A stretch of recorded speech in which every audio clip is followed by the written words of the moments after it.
Gilbert's new budget is focused on helping us to manage growth across the community. The new town hall opened this year, and there is a lot to look forward to in the coming year.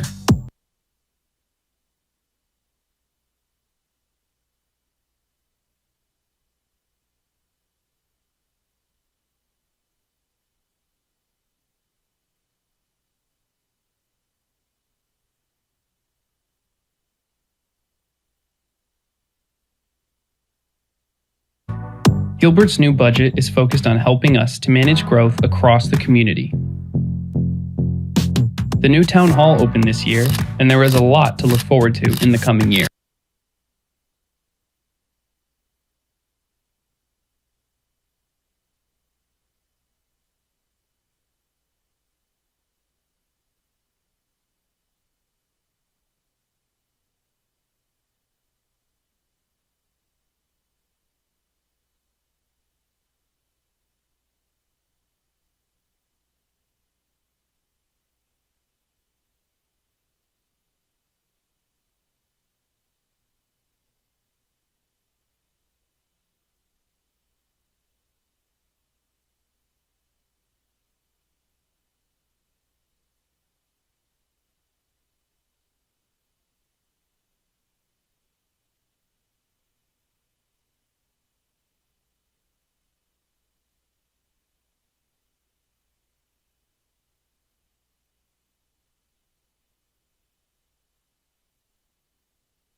Hello?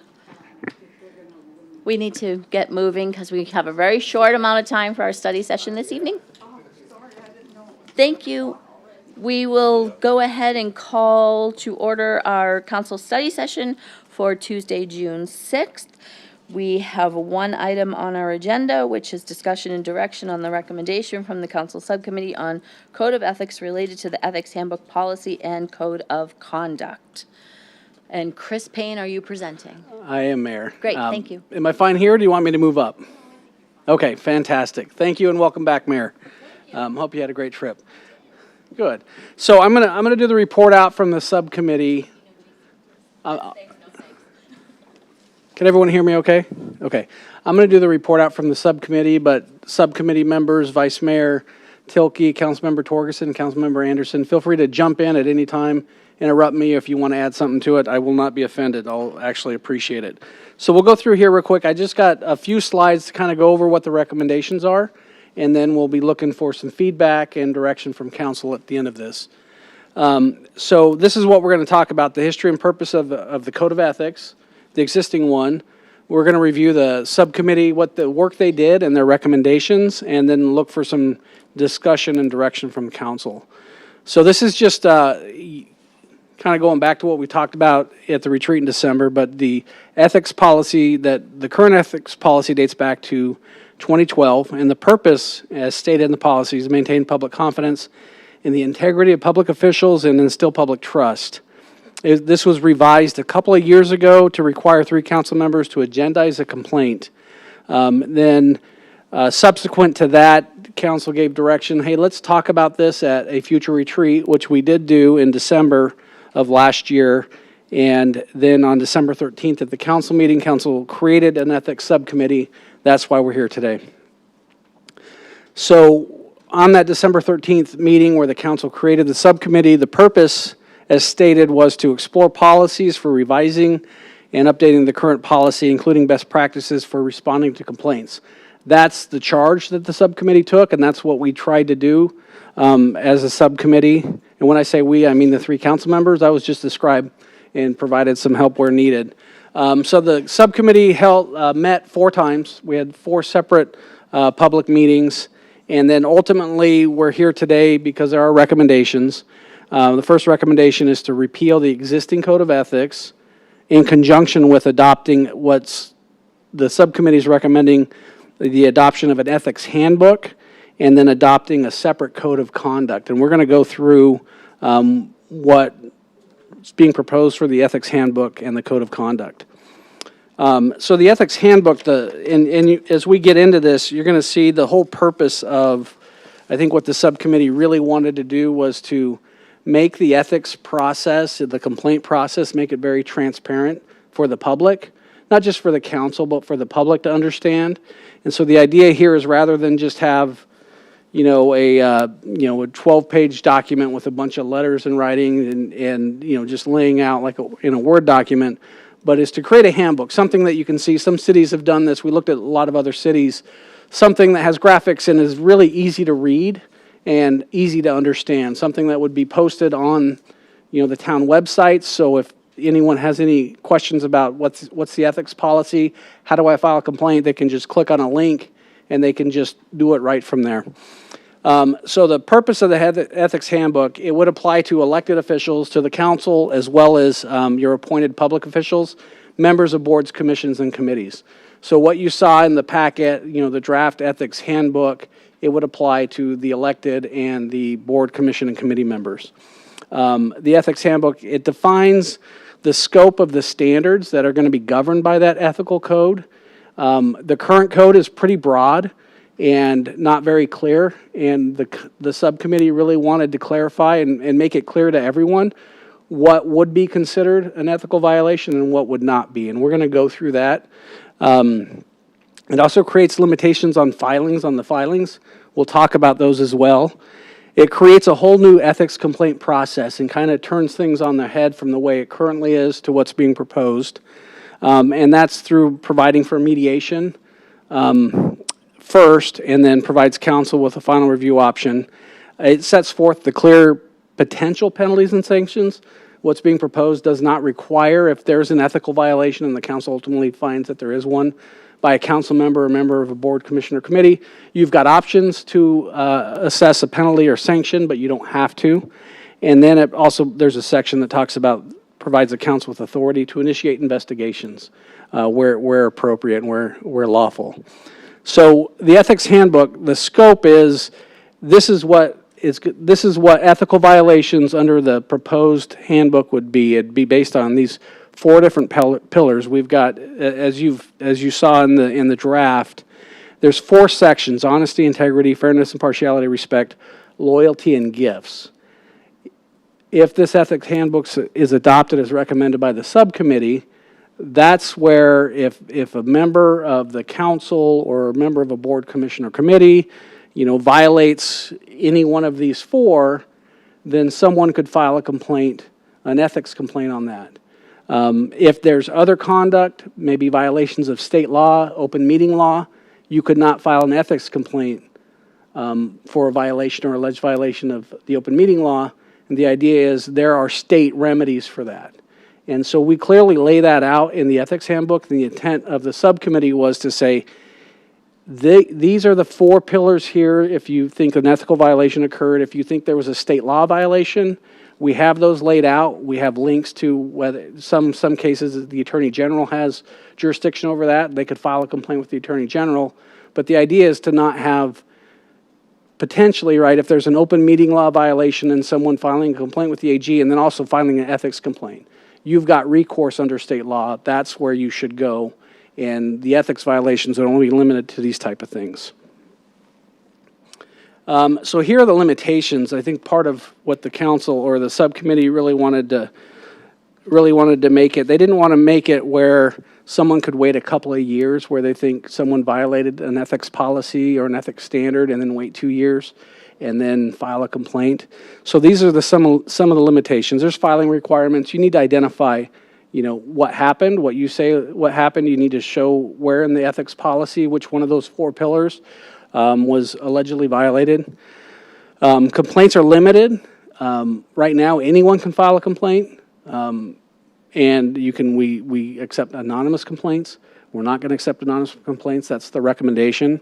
And complaints may only be filed by council members, members of boards, commission, committees, staff residents, and then Gilbert residents, Gilbert business owners, and any other person directly aggrieved.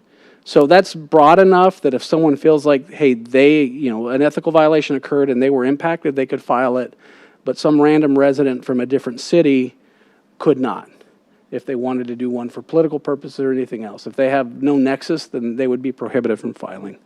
The timeline there that's being recommended is 30 days. The idea is if there is an ethical violation or allegations that we just move this quickly. That's the whole point. And what the subcommittee really talked about is try to get these things to move quickly and be resolved quickly. And then the state law exclusion, that's what we talked about for violations of open meeting laws or public records laws or conflicts of interest.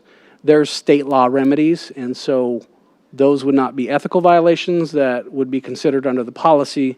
Someone making an allegation, they have other recourse for that. And then now we're getting into the complaint process.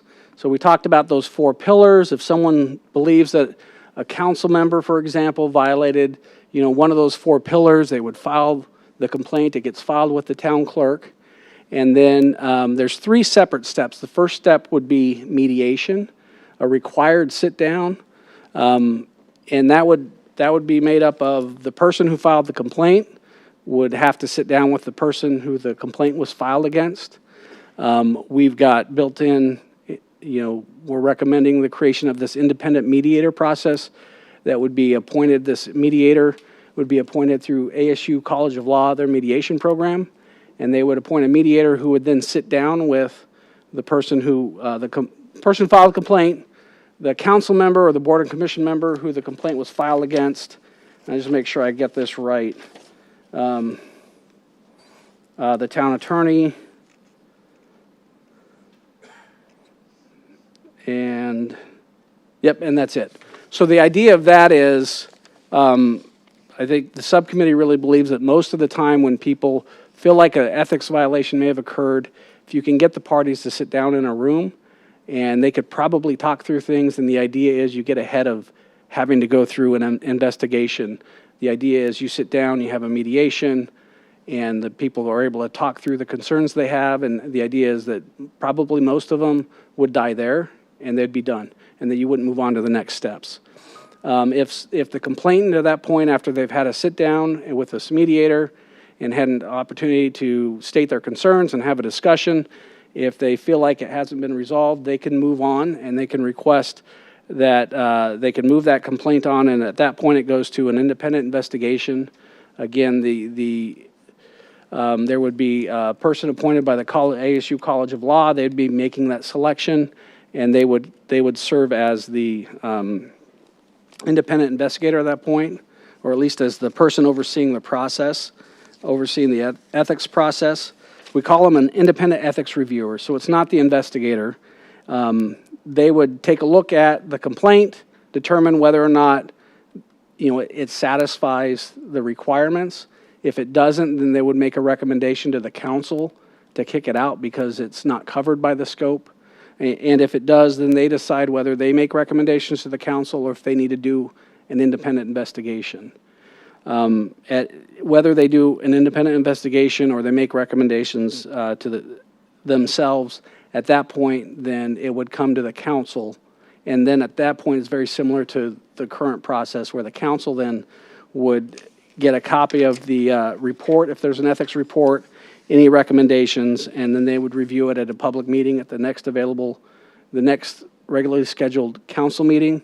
They would review that as an administrative item and then ultimately make a decision on what they want to do with that complaint.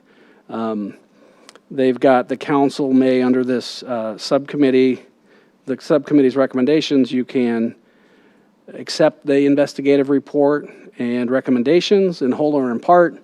You can send it back to the independent ethics reviewer for additional investigation. You can make your own findings with regard to the complaint, or take really any other action, including dismiss the complaint if you want. If the council, by affirmative vote of 5 members, determines that an ethics violation has occurred, then the council can impose penalties. And we'll go through those penalties right now. You can make a determination that there was an ethical violation but impose no sanction or no penalty. You can require ethical training. You can have a letter of warning. The council could issue a letter of warning, a formal censure, or a letter of reprimand. You can impose a fine, loss of funding privileges, so any funding that you have as a council member, which we all know is not a whole lot, but that's a potential sanction. Remove the position of assignment to a council member, on MAG or any other committee that you serve on. And then number 9 is removal of office for board, commission, and committee members. Because we're a general law town, sitting council members cannot be removed by the current town council. Some cities have that authority, that ability, but that's because they're a charter city and that's built into their charter. So 9, you can remove a board and commission committee member after this process, but just as a reminder, board, commission, committee members serve at the pleasure of the council, and you can remove them at any time for any reason after this process or regardless of the process. Any questions about the code of the ethics handbook? And if not, I'll get into the code of conduct and we can take questions at the end as well. So the second recommendation from the subcommittee is, as we started to dig into the existing ethics policy and looking at other cities handle, and they have different codes, they have different ways they approach this. And the subcommittee ultimately decided to recommend that we separate out what we call a code of conduct. So you've got those 4 ethical pillars, and then the code of conduct is, as it says here, common sense guidelines to assist public officials in performing your duties. But these are things that the subcommittee didn't think should necessarily arise to the level of an ethics violation. It's more procedural type things, and the idea is, if a public official, council member, or board, commission, or committee member, missteps in some way, that shouldn't automatically rise to the level of an ethical violation. But if there is a misstep, whether it's in a public meeting or a conversation with a staff member or a conversation with a constituent, we wanted to make sure, the subcommittee wanted to make sure that there are guidelines, that everyone understands what the standards are, what's expected of our public officials, and there's a way to address them if they see some behavior that is not really, doesn't rise to the level of an ethical violation, but behavior that needs to be addressed. And so that's the point of the code of conduct. And again, it would apply to elected officials, to the 7 of you, as well as members of the boards, commission, and committees. And so here's a general overview of the code of conduct, and you look at A through H, and this is really, as you've read each one, it talks about here's how you deal with these different scenarios, right? Your general duties to the town, how you're, the set of guidelines, and really what's going to be expected on how public officials, their conduct with each other, their conduct with staff, with members of the public. F there, the economic development confidentiality provision, that is actually we put that in there as a recommendation from when we had our public meeting about the council policies. That was a separate council policy, and the recommendation was, do away with that policy, but fold it into the code of conduct or the ethics, and this is where we put that. And then your conduct, right, what's acceptable, or at least the standard that you'd want to have with members of boards, commissions, committees, and then conduct with the media. So as you've had an opportunity to look at the code of conduct, that's the intent there, is to kind of set what's going to be required, what the council, expects your behavior and other members of the boards, commissions, committees to be with all these different interested parties.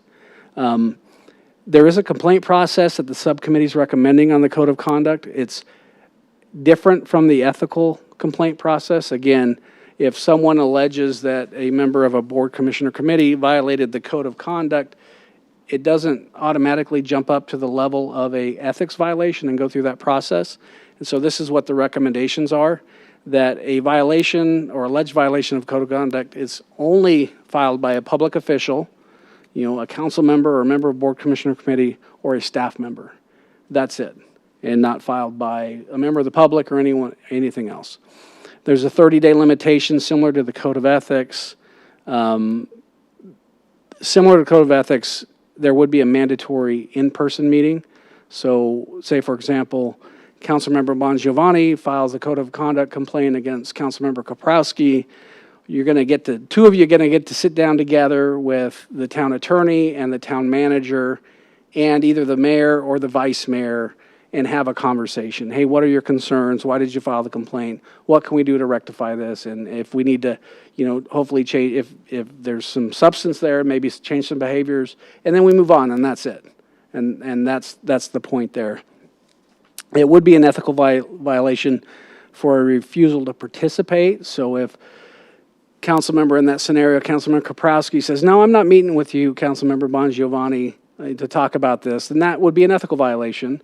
And then that would go to the council. There's a process built in for the council to determine whether or not that's an ethical violation and whether or not you want to process that through the ethical, the ethics handbook process. And then the subcommittee did build in, the idea is if there is a pattern of bad behavior, violating the code of conduct by a member of, the council or a member of a board, commission, or committee, if there's multiple code of conduct complaints on the same topic, right, within a time frame, then there's a process built in where the town clerk would notify the council that, hey, I've received more than 2, so 3 or more code of conduct complaints about a council member on this topic. And then the council can decide, okay, what are we going to do with this? Is this behavior enough that we need to rise it to the level of an ethics complaint? And if so, then it runs through, kind of starts back up to that ethics complaint process. And that's it.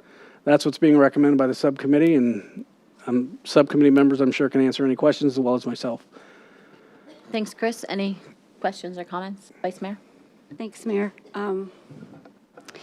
First, I appreciate all the work that the subcommittee put into this thought process, and the goal here really is to never use these, right? And that it never elevates. But I believe today we don't really have a process in place, and nobody knows what to do when there is bad behavior going on. And so this just tightens that up a little bit, so there is a process. But I think more importantly, especially as new council members come on board, and I'll use myself as an example, when you come from the business world and you're thrown into this new world, you don't do things the same. And it's hard to imagine that until you start going down that path, and all of a sudden it's like, oh, I can't do that like I used to do it in my own business. And so I see this as a training opportunity for new council members as well, so that they understand some of the differences and the nuances ahead of time. And if they misstep, which we all do, then there's an opportunity to sit down and talk about it so that they better understand it, and before it ever has to get elevated to any type of ethics complaint or anything like that. So that, to me, that's really the goal, is to ensure that we understand, the differences, and also understanding that we're going to stumble along the way because it's new for us, and this just helps give a guideline. So that's it. Thank you. Any other comments or questions? Councilmember Anderson. I too would like to thank all those who participated in this. I think, as Kathy said, the goal is to get to a point where it's easy to understand, and it's a simple process, and one that can get done quickly rather than dragging on. I only had a question more than a comment. A lot of this also affects our boards and commissions and committees, and I'm wondering if before we do any final adoption, we should share this with them to get input from them.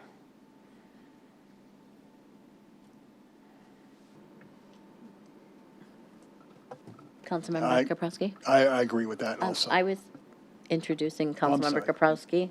You beat me to the light. Thank you for the presentation, and thank you to the subcommittee for your work on this document. I thought that it was clear and covered a lot of different topics that I think would be very helpful, not only to current and future council members, but also the board and commission members in terms of giving some direction.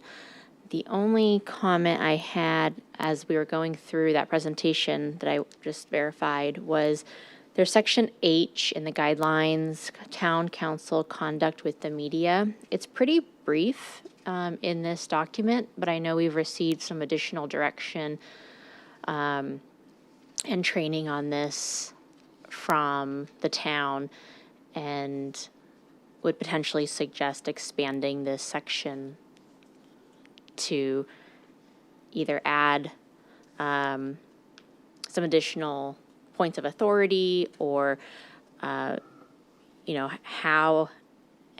a public official can work with the media, or any kind of direction that they have for that. I think that might be beneficial because a lot of other areas were pretty specific, which I think was helpful. Thank you. Thank you, Councilmember Bongiovanni. Yeah, I agree with Councilmember Anderson on getting some feedback, at least from the boards and commissions also, since they'll have to be following this also. Vice Mayor. Thanks, Mayor. The kind of feedback that you were looking for is, did we miss something? Or I'm trying to figure out that they're appointed by us, and so they fall under the rules that we provide. And so I'm not against it. I'm just trying to figure out what type of feedback you may be wanting to receive from them. Just an acknowledgement that they're aware of it. I don't want to have something happen and we say, oh, by the way, there's a process you're subject to that you don't even know about, just so they know about it. So do you think it's fair after today's discussion that we sent out a draft to them and allow them to, just so they would know, and then, because I think the intent was to bring this back on the 20th to vote on, if possible. So if that would work, I would agree with that as well.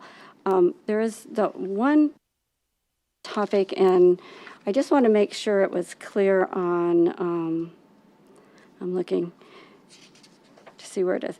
It's the section, Chris, where who, under Code of Conduct, who can file a complaint, and it says public officials or town staff. But I think our intention was the staff can file a complaint through Patrick, and then Patrick would bring that forward. That way you just don't have, every employee coming directly in this process. But I think that's what we intend, and I just want to make sure that that's clear in there. Yeah, Vice Mayor, thank you. That's in section I. Okay. And that's correct. Here's what it says.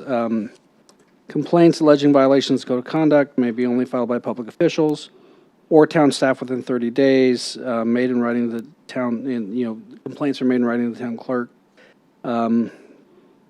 Says town staff may only file complaints regarding allegations of violations of the code of conduct that related to interactions with treatment of town staff. And I think that's where it should say through the town manager. Through the town manager. Yeah.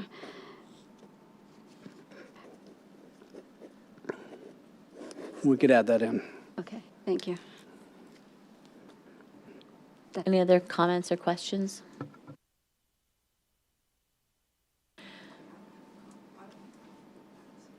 I would just recommend that public officials is maybe defined a little bit more clearly, where it says elected and appointed officials, because I don't know that even our board members understand that they are a public official. I think it can be confusing. So if we can make it much more straightforward, I think that's better for everybody to understand.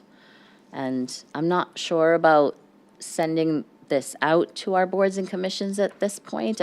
If we send it out, I think they're going to be expecting that they're going to be able to offer feedback, and then we would not be able to have time to review that feedback if this is planned to be coming back on the 20th. I think that what Vice Mayor said is that the council sets the policy, and then once it's voted on, it would be sent out to all board and commission members so that they are brought up to speed, so that they know it exists. And I think that's what you're saying, Councilmember Anderson, if I understood you, that you want to make sure they all know it's in place, correct?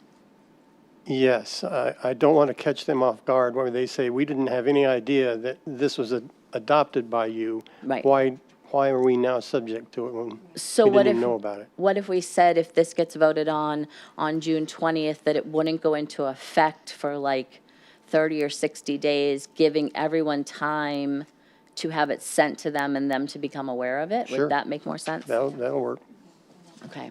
Did you hear that, Chris? So if we intend to bring this back to the agenda on June 20th, that if it gets voted on then, and since we're off in July, I would like to say it wouldn't go into effect for 60 days, giving us and the clerk's office time to make sure it gets out to all board and commission members and making sure that they understand that this is going into effect.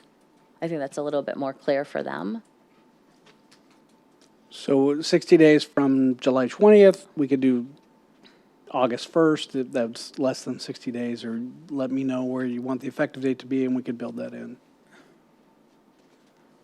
I think 60 days from June 20th, so that'd probably take us to closer to the end of August 20th. Just so that we have time. And since we're off in July, then sometimes if somebody wants to talk to us, it's not as easy to get a hold of us too, in the meantime, maybe to understand something better. And Mayor, this will be included in the training for new commission members. So I'm not sure if we don't need to schedule a training on this midterm just because it is new. Something to think about. Yes, it will become part of their training when they become new members, and for right now, maybe they do their training online, Chevelli, at this point, correct? So maybe it that is becomes a correct. new, Yeah, new check that they have to say, we have read this and we understand it. Yes, Mayor. They do it online. We can make it part of their annual requirement and then also put it on the resource page for them. Perfect. Is that good with everyone? Is that more understandable, Councilmember Anderson, or, okay, palatable? Perfect. The only other question that I had was there was a section, and now I've lost it because I was trying to keep up with the questions that people were asking. Something about 408. 408, Chris? Some Arizona rules. Oh, yeah, so Arizona Rule of Evidence 408 basically says, it's a settlement rule, and basically it allows parties who are in a dispute to be able to sit down and have a conversation without anything being admissible in a court of law. So we do that in settlement discussions, and the idea was just to kind of throw that in there just in case. But it's a way you can have an honest conversation. We do this in litigation, sit down, and nothing you say can be used against you later. And the idea is, the purpose of the rule is, right, get the parties together, get them to talk, and maybe you can resolve the issues. Okay, I'd never heard of that before. Could we provide maybe a footnote as to what that rule is? Because if I was reading this as a board or commission member, like I did today, I wouldn't know what that means Yes, certainly I can do that. and why it was included in here. And then I noticed there's one section that you have highlighted in yellow. On the code. That's the one in the Code of Ethics relating to the parliamentary procedure. Yes, that was a footnote, but I think it was addressed in the retreat. I'm going to delete that Okay, because there was a conversation in the retreat about that. okay. Yeah, just wanted to clarify, since it was still highlighted, if we needed to discuss that this evening. Any other comments or questions? I've got one comment. So Councilmember Kaprowski had asked about kind of beefing up that section on the media. We can do that. If the council wants, still plan on bringing it to the 20th, we can add, I would probably sit down with Dana and Rob Bohr and whoever else and talk about, maybe we beef that section up and we can bring it to the council on the 20th and you could have a conversation about that. If you're fine with that, or how would you want us to do that? I think that works. Councilmember Kaprowski? Yeah, I think that would work. Is it possible to distribute that new language via email prior to that meeting? Yes, absolutely. We would do that. Great. Perfect. Thank you. When you were doing your slides, Chris, there was one, when you moved to the code of conduct that had the, I think, purpose. Is that the first paragraph of the code of conduct? No. Is that included somewhere in here? Because I'm not seeing it. If there is a purpose for the code of conduct and we're showing it here, I'm thinking that it probably should be within the code of conduct. Let me take a look real quick, Mayor. And I know there's a lot of information here, and I appreciate all the work you've done. Yes, everybody's it's in the first paragraph. Is it? Okay. It's the second, basically it's the third sentence. Oh, common sense guidelines. Yeah, There it is. I Okay. just took out the third sentence and Okay. identified that as the purpose. Okay.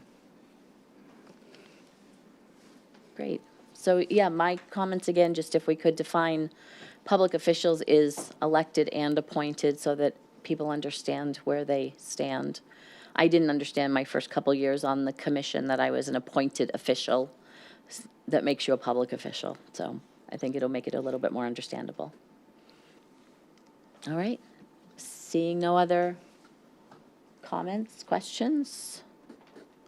Then this was the only item that we had on our study session, so I will go ahead and adjourn the study session. Yeah, so Mayor, we have an exec session tonight. We had noticed it for 5:30 in case this ended early. So if the council would like, we could move up to E-session.